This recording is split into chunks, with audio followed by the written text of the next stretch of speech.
Yes, hello everyone. I am Lee Jung-jun, a farmer from Gyeongnam's Changnyong County, cultivating garlic.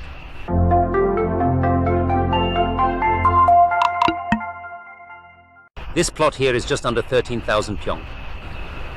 Since this is Changnyong Deso garlic, the bolting process was finished around March 20th.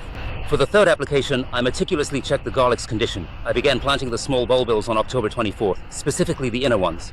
I had planted those smaller ones, and because I sowed them so late in the season, I was quite worried about how they would turn out. But they grew so well over the winter that they actually got too big. So, when you touch the stalk in this manner, you can feel how it's currently soft and pliable.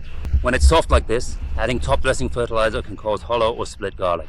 So, I've stopped applying top dressing fertilizer and have fully transitioned to foliar feeding using liquid fertilizer. Having farmed since around the age of 7, I can honestly say I've experimented with countless fertilizers, from imported varieties to domestic ones. But with imported fertilizers, their mixing ratio seems to prioritize appearance and aroma over making things bigger. That was a downside, and with our domestic fertilizers, only the urea has a coating. Around the middle to late April, this issue suddenly escalated significantly. Because of that, I ended up with a lot of split garlic. I asked for some advice, and someone recommended a fertilizer to me. And that's precisely why I ended up adopting and utilizing this particular method, which has proven quite beneficial for my garlic farming. With this base fertilizer, it seems to grow steadily even in winter. I've used many imported and domestic fertilizers before, but honestly, they didn't promote growth in the winter. But this year I tried something.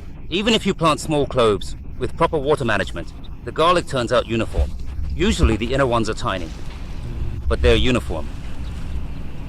So, because of this, after I tried using it myself, I believe it's a truly excellent fertilizer. For quick-acting fertilizer, I previously used urea, known as fast-absorbing fertilizer. Yes, before it gets absorbed, there's a gap of about a week to 10 days. During that period, the garlic needs to grow, but the quick-acting fertilizer gets absorbed right away. I think my growth is about a week to 10 days faster than others. This also offers the benefit of allowing for an early harvest. I got the quick-acting fertilizer ready around the end of February. Then, after about 10 to 14 days, I allowed some time to pass and reapplied it. I completed my top dressing around the 15th or 20th of March. At that time, I would take the Nousbo high-speed fertilizer and dissolve it in water.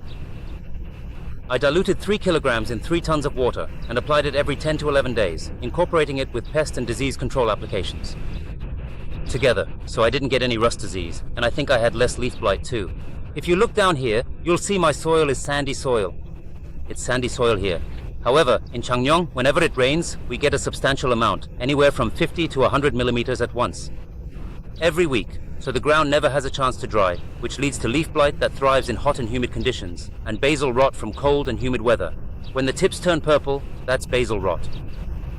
And now, even the rust disease has already spread quite extensively here in Changnyong. But my plants are still perfectly fine perhaps because they've been well fed with these nutrients. Garlic's in mid-growth now, so I'm using a blend of 17% nitrogen, 17% phosphate, 17% potassium, and trace elements for balanced nutrition. Look at the garlic. I said I only did foliar application, didn't I? If you look, see this white part? This white part, look here. Yeah. These are new roots. Since new roots absorb 70% of nutrients, these new roots are important. So I don't use a separate rooting agent. There's this Nousbo high speed that I use. It contains phosphate, water-soluble phosphate. So if you apply that as a foliar application regularly, it also works as a rooting agent. That's why I don't bother with expensive rooting agents. The garlic looks good, right? It looks amazing. It's so thick, I'm just